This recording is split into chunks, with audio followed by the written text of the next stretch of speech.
You will hear a number of different recordings, and you will have to answer questions on what you hear. There will be time for you to read the instructions and questions, and you will have a chance to check your work. All the recordings will be played once only. The test is in 4 sections. Write all your answers in the listening question booklet. At the end of the test, you will be given 10 minutes to transfer your answers to an answer sheet. Now turn to Section 1. Section 1.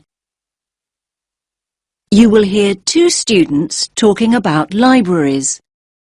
First, you have some time to look at questions 1 to 5.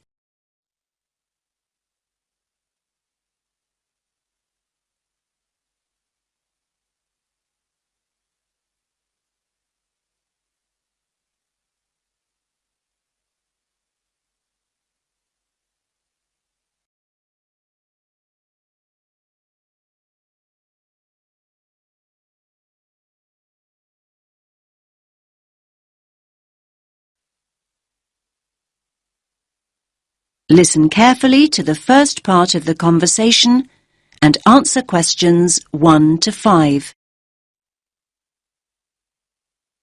Hi there, Tim. You look tired. Hi, Zara. I am tired. Well, it is SWAT-vac after all. SWAT-vac? Ah, yes, of course. Exam period. Don't remind me. I'm pretty exhausted myself. I'm finding it very difficult to study. It's so noisy where I live. I can't concentrate with all that traffic outside. I definitely need to find a quieter place to study. Me too. Actually, I've just downloaded some information about the best libraries in the city. Take a look at this. It's the Bailey Library. The Bailey Library?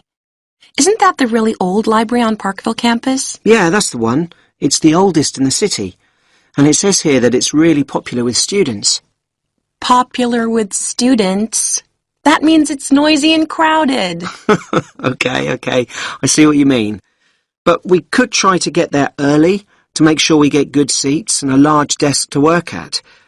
It's open from 8:30 in the morning until 10 o'clock in the evening, Mondays to Fridays. 10. That's very early. I study much better after midnight. Just look at the size of my folder here. I've got so much to get through. Basically, I need to be in the library 24/7 to get all my revision done. Now, if the Bailey is that popular, it must be open at weekends. Yes, of course it is. It opens at 11 o'clock, in fact, and it closes at 5 p.m. Great. Not exactly what I call ideal for late-night study. Count me out. Okay. Here's another one. The Brown Library. Yeah.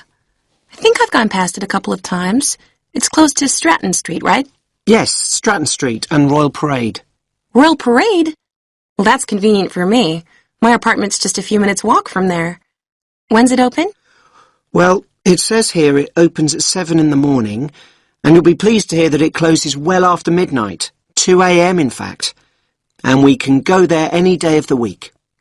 That sounds ideal. Oh, wait a minute. We can't use it. It's only open to biomedical students. Biomedical students only? Great. Just when we thought we'd found the perfect place to study. Oh, wait a minute. This one sounds good. The RMIT Library. The RMIT Library? I've never heard of it. Where is it? It's on Swan Street, near the Central Bus Station. Swan Street. Ah, yes, I know where that is. It's a really long street, though. Do you have a number? Yes, number 360 Swan Street. The full address is Level 5, Building 8, 360 Swan Street. Okay. I think we'd need to get the bus there, but that's not a problem. So when's it open? It's open from 10 till midnight on weekdays. And what about weekends? 10 in the morning, but it closes at 6 o'clock on Saturdays and Sundays. But listen, it says here it has excellent computer and internet facilities. I like the sound of that. Me too. In fact, I like the sound of it so much, I think I'll take advantage of their excellent computer facilities right here and now. And how exactly are you going to do that? Your laptop isn't working. I know. So can I borrow yours? Now you have some time to look at questions 6 to 10.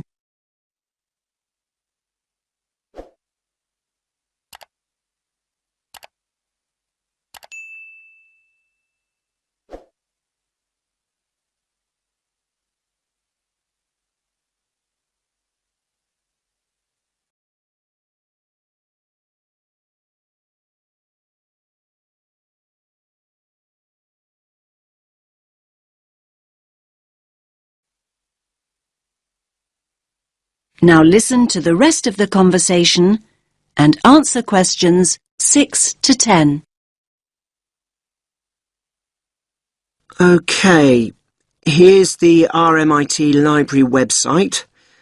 So we want the bookings page. OK, first of all, you need to log on to Book It.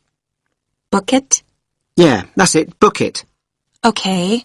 Now it's asking me for my student ID and my password. OK, so just type in your student number. I think I can just about remember it. And now your password. Okay.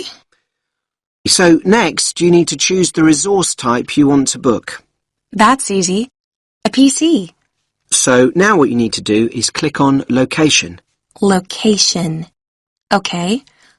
Now it's giving me a floor plan. It looks like I've got a choice of 18 computers. Great! So click on one of the PCs. I'm choosing this one. It's right next to the window. PC number 4 to be exact. So what do I do now? So now you have to choose the date of booking. So when do you want to book it for? Let's go for tomorrow. That's Friday, June 6th. And just click. I just have. So why isn't it working? You've got to go into View Options. Ah, it's working now. Friday, June 6th. OK, so now you need to choose a time. Let's go for late afternoon. 5 p.m. Right, let's do it. Great! It says booking completed and there's my name on the booking schedule. Result! That is the end of section 1. You now have half a minute to check your answers.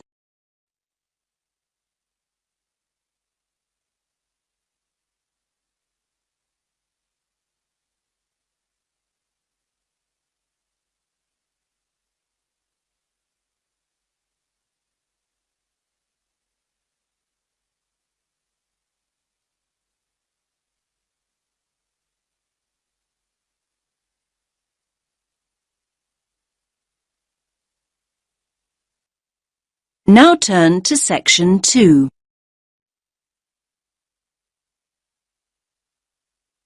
You will hear a guide talking about a tourist program. First, you have some time to look at questions 11 to 14.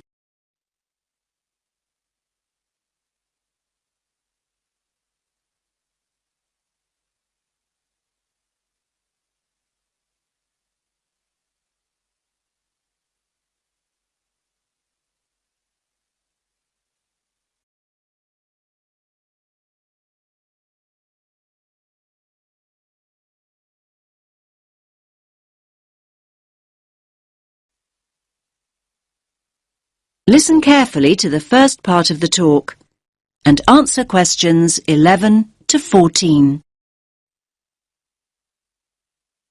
Welcome to all of you.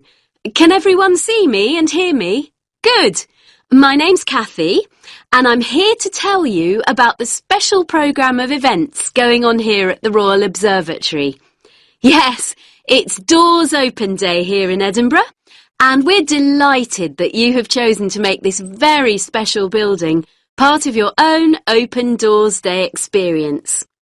Now, I'll make a start with giving you some background information about the Doors Open event. Doors Open takes place every year in September, and the observatory is one of the many buildings, 112 of them in fact, that open their doors to visitors for one weekend. And yes, there's absolutely no charge. It's all completely free. The observatory has been involved in this event for more than 20 years, and every year we attract more and more visitors, like you, who want to find out more about great buildings in the city. And hopefully, you'll leave with a better understanding of the universe too. OK, now let's run through today's programme of events. There are many activities to choose from, so make sure you make the most of your visit. Now, there will be planetarium shows throughout the day. Now, these will run 4 times, both today and tomorrow, Sunday. These are popular, so please note that we're operating a booking system for these shows. Tickets for the 2 shows we're running this morning, the first showing at 10:30 and the second at 11:30, will be available on a first-come, first-served basis here at the information point. Tickets for the 2 afternoon shows at 2 p.m. and then at 3 p.m. will be released later on at midday. So booking is essential as spaces go very quickly. Now you have some time to look at questions 15 to 20.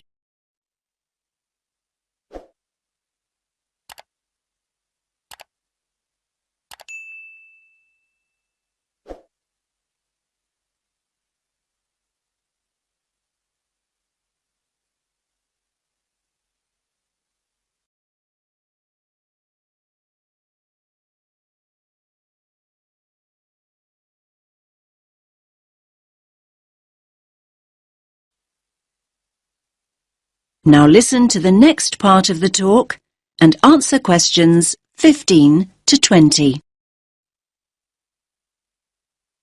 We also have some special tours of the observatory available. These include a tour of the telescope dome, and visitors will even have the opportunity to get onto the roof. I hope that those of you who are interested are wearing your most comfortable shoes and that you can keep up the pace. It will be worth the effort of climbing all these stairs. You'll have stunning views over the city when you reach the top. Now, for those of you who want to take things at a more leisurely pace, there will be an opportunity to visit the Crawford collection and learn about the instruments that have been built here, and there will also be some items from the collection on view. For those of you who don't already know, the Crawford collection is an astronomical library. And not only that, it ranks as one of the most important astronomical libraries in the world. You are promised a real treat here. And it's great to have so many younger visitors here today. Now, we have a craft workshop for children here in the visitor centre where they can make their very own model of a telescope and colour their very own planet. Please note that all children must be accompanied by an adult. So, as you can see, it's a pretty full timetable and there's a lot going on. Now, any questions? That is the end of section 2. You now have half a minute to check your answers.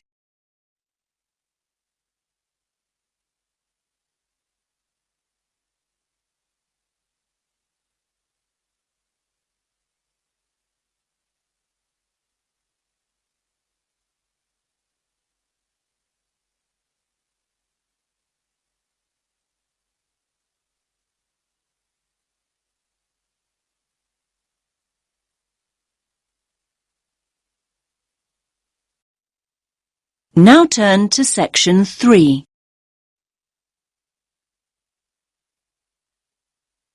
You will hear 3 students discussing the issue of waste deposited in space. First, you have some time to look at questions 21 to 23.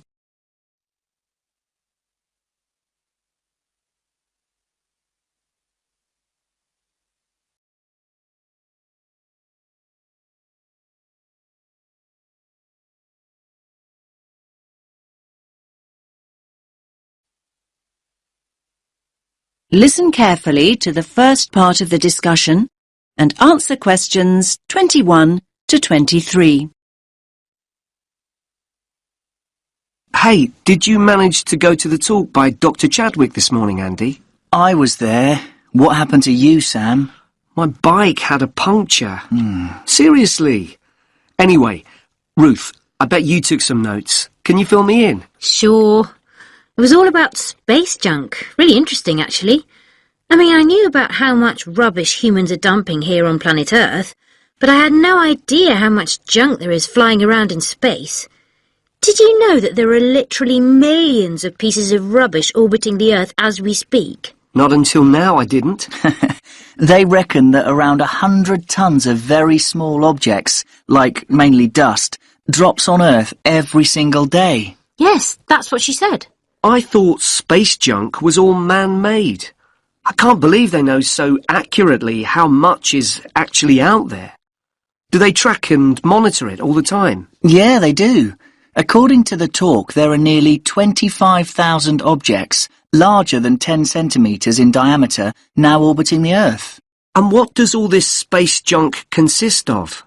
Isn't it all discarded parts of rockets that were either broken or left behind after space missions, like Apollo and all those spacecraft from years ago?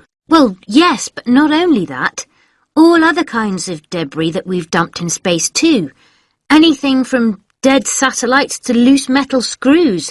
There are even tiny particles of paint and liquid coolant. You now have some time to look at questions 24 to 26.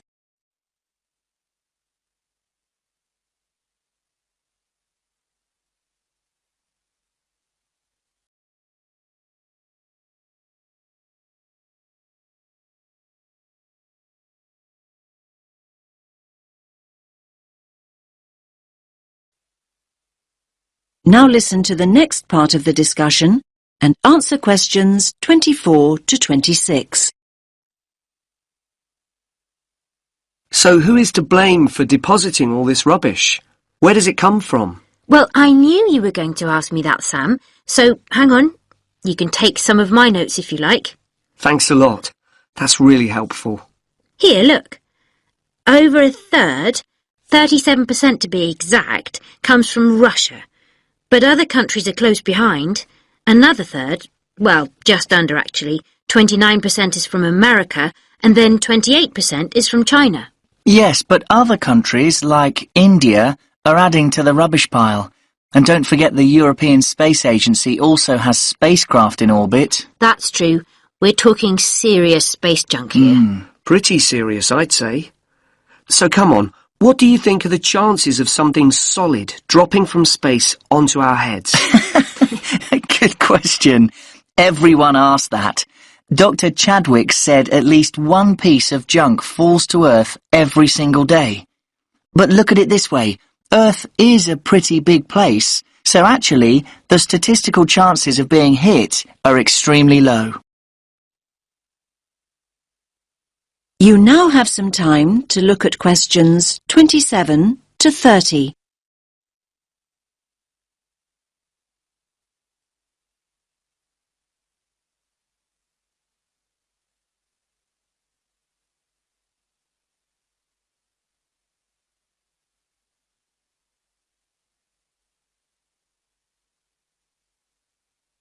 Now listen to the rest of the discussion and answer questions 27 to 30. So are you saying I'm more likely to win the lottery? Well, just think about it. 2/3 of the Earth is ocean. That's true. But in time, almost all these pieces of rubbish will fall to Earth because the object's orbit is decreased by its gravitational pull. But the good news is that they don't cause any serious damage. You know, they can't actually survive the heat generated on re-entry. They simply burn away. But that's not always the case. There are exceptions. Chunks of the United States UARS satellite recently fell into the Pacific Ocean. The UARS satellite? It was this 6-ton satellite launched by the Space Shuttle Discovery way back in 1991. so it had been up in space for 20 years but stopped working in 2005. It weighed 5,700 kilos. And that's about the same as a double-decker bus, apparently. And, just check my notes. Here it is, yes. The largest of these great big chunks that fell into the sea weighed about 158 kilograms. Think of the weight of an adult gorilla, Sam, and you get the picture. A nice soft landing, then. Dr. Chadwick said, imagine a couple of washing machines tied together and travelling at 100 miles per hour, and you'll get an idea. Oh, and do you remember Skylab? That was another US space station, and it fell to Earth at least 3 decades ago, in 1979. It fell into the Indian Ocean and the deserts of Western Australia. According to what I wrote down, that particular space junk weighed 100 tons. And let's not forget Mir, the Russian space station. Mir weighed 135 tons, far, far larger than UARS, and it fell to Earth in 2001. It plunged straight into the South Pacific. All very interesting. Listen, I've got some junk of my own to sort out. My bike. That's the second puncture this week. Come on, I'll help you fix it. That is the end of section 3. You now have half a minute to check your answers.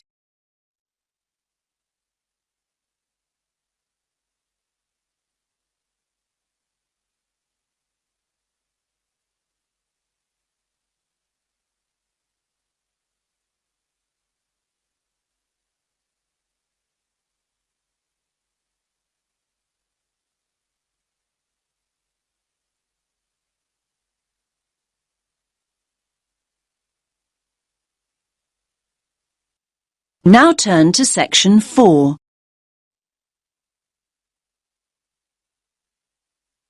You will hear a woman talking about retail psychology. First, you have some time to look at questions 31 to 40.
Listen carefully to the talk and answer questions 31 to 40.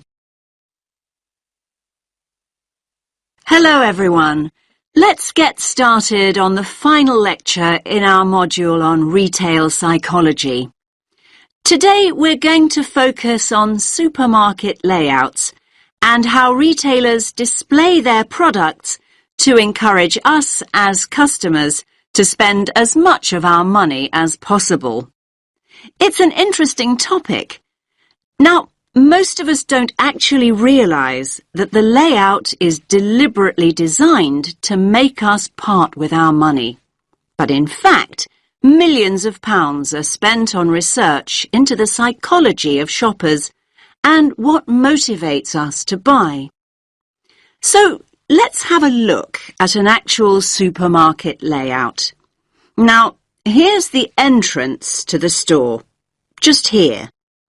This area immediately around the entrance is what retailers refer to as the decompression zone or the dead zone.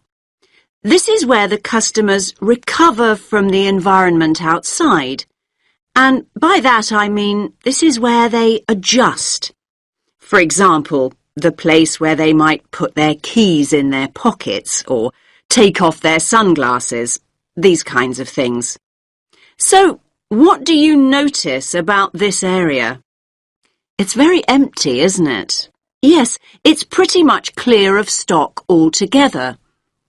This area is not designed or used to sell us anything.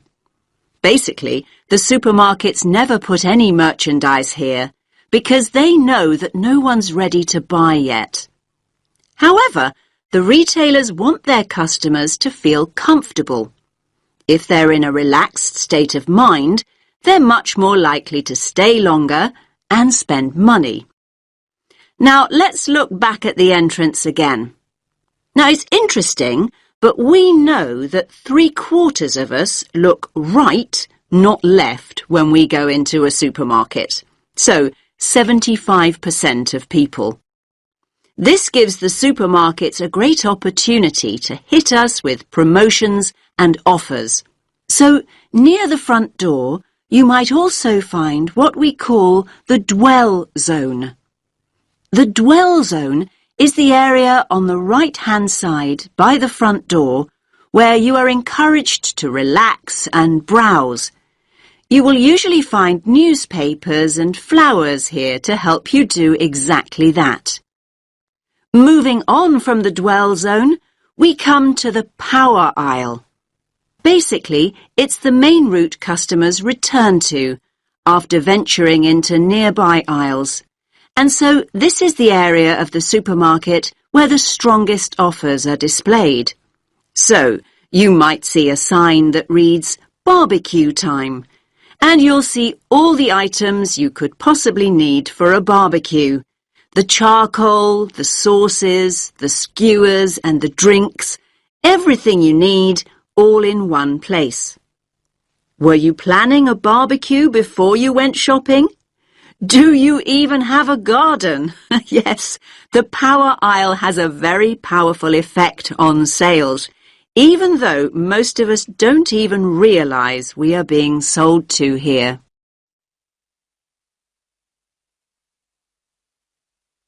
Now, let's think about fruit and vegetables for a moment. They're always located towards the front. Now, why do you think this is? Yes, fruit and vegetables are always at the front because it gives the supermarket a healthy image.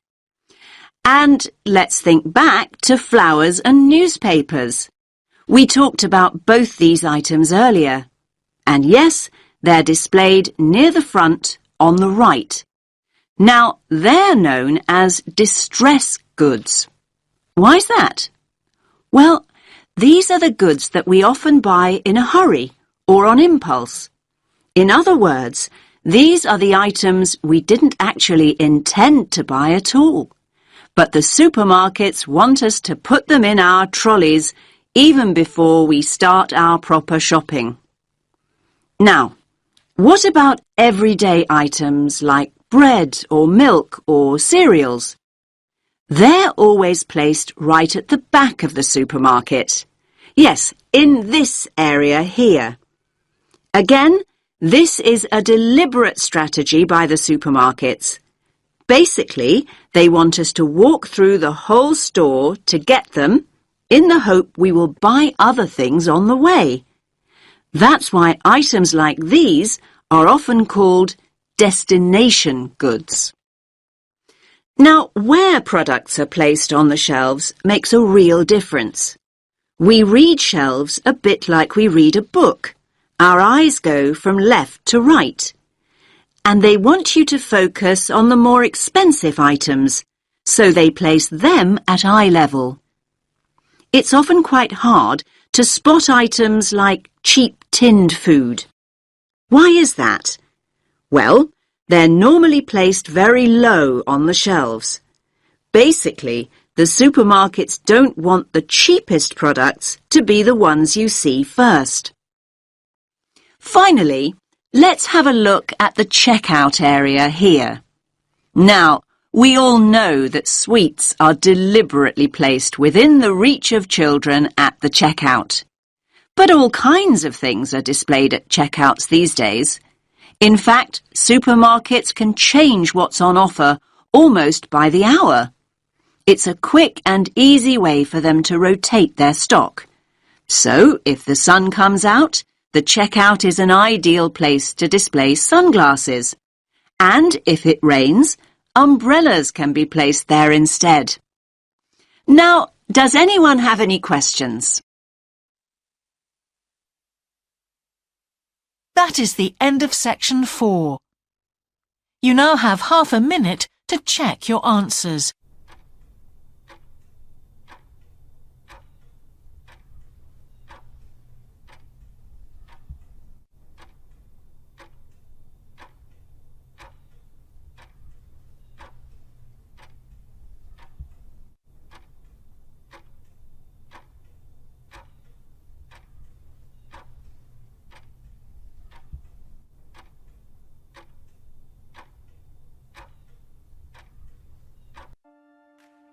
That is the end of the listening test. In the IELTS test, you would now have 10 minutes to transfer your answers to the answer sheet.